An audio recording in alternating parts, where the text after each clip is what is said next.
네, 이미신성께 8월 25일 월요일 새벽 기도입니다. 기도하겠습니다. 주께서 우리를 위해 걸어가신 삶의 발자취를 말씀을 통해 살펴보고자 합니다.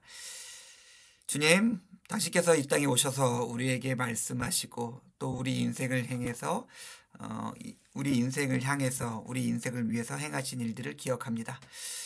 우리 삶에 어려움들이 있고 아픔이 있고 나의 연약함이 있지만 그럼에도 불구하고 우리에게 주시는 소망과 생명을 따라서 오늘 하루를 살고자 합니다. 말씀 가운데 함께 하시고 은혜 내려주시고 복 주시고 능력 주시옵소서. 주와 함께 동행하며 승리할 수 있게 우리 삶 가운데 함께 해 주시옵소서. 감사드립니다. 예수님의 이름으로 기도드렸습니다. 아멘. 누가복음 18장입니다. 누가복음 18장 31절. 누가복음 18장 31절 말씀입니다. 예수께서 12제자를 데리시고 이르시되 보라 우리가 예루살렘으로 올라가노니 선지자들을 통하여 기록된 모든 것이 인자에게 응하리라. 아멘. 예수님께서 공생의 기간 동안 몇 번 예루살렘에 올라가십니다. 명절을 새로 올라가시기도 하고 조용히 명절을 새로 올라가시기도 하는데 근데 이제 또 예루살렘에 올라가겠다고 하십니다. 근데 여기는 단지 그냥 예루살렘을 구경 가구나. 명절을 새로 올라가는 게 아니었어요. 이제 선지자들에게 기록된 말씀들을 이루기 위해서 그 말씀들이 이 땅 가운데 온전히 적용되기 위해서 예수님께서 올라가십니다.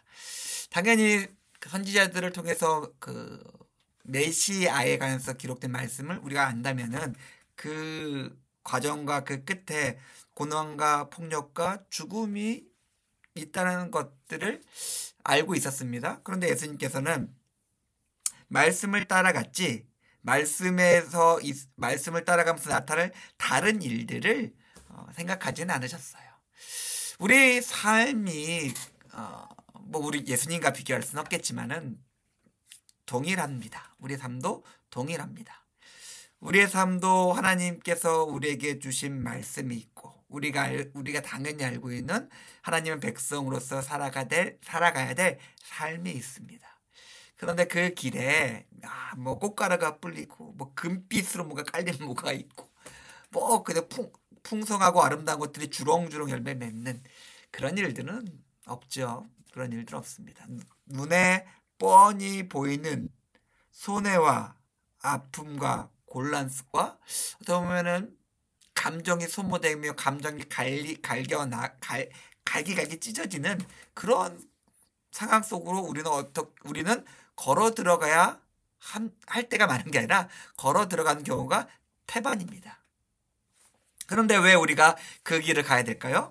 그 길에 하나님의 뜻이 있기 때문에 그래. 다른 거 없습니다. 다른 거 아무것도 없어요. 그저 그 길에 하나님의 뜻이 있고 하나님께서 우리를 통해서 이 땅 가운데 이루고자 하시는 하나님의 계획이 있기 때문에 우리가 그 길을 걸어가는 것입니다. 사랑하는 성도님들, 명확하게 이렇게 말씀드릴게요. 우리는 하늘의 뜻이 이 땅 가운데 이루어지기를 기도하는 사람들이며 그것들을 구하는 사람들이며 그것들을 성취하는 사람들입니다.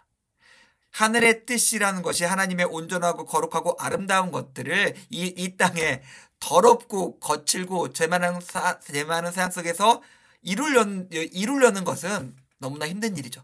당연히 어렵고 힘들고 내가 아프고 괴로울 수밖에 없습니다. 그러나 우리가 하나님의 백성이기 때문에 우리는 이러한 삶을 살아야 됩니다. 그리고 그러한 삶을 살아갈 때 우리의 삶을 통해서 행하시는 하나님의 능력과 역사와 영광을 우리는 보게 될 것입니다. 오늘 하늘의 뜻이 말씀에 기록된 하나님의 뜻과 의지와 계획과 하나님의 나라가 나의 삶을 통해서 온전히 이루어지기를 구하며 살아가며 아픔과 슬픔이 있겠지만 어려움이 있겠지만 그럼에도 불구하고 하나님과 동행하며 승리하시는 이미신석교 교우님들의 오늘 하루의 삶이 되기를 주님의 이름으로 축원드립니다. 기도하겠습니다. 하나님 감사합니다. 오늘 말씀을 통해서 우리에게 이루어진 우리의 귀에 들린 말씀을 따라서 살아가는 삶 예수님의 모습을 생각해 보았습니다. 우리가 주의 음성을 따라서 하늘의 뜻 하나님의 나라가 이 땅 가운데 온전히 이루어지기를 구하며 살아가는 자들로서 설 수 있게, 그렇게 살아갈 수 있게, 승리할 수 있게 오늘 우리의 삶 가운데 함께해 주시옵소서. 감사드립니다. 예수님의 이름으로 기도드렸습니다. 아멘. 감사합니다.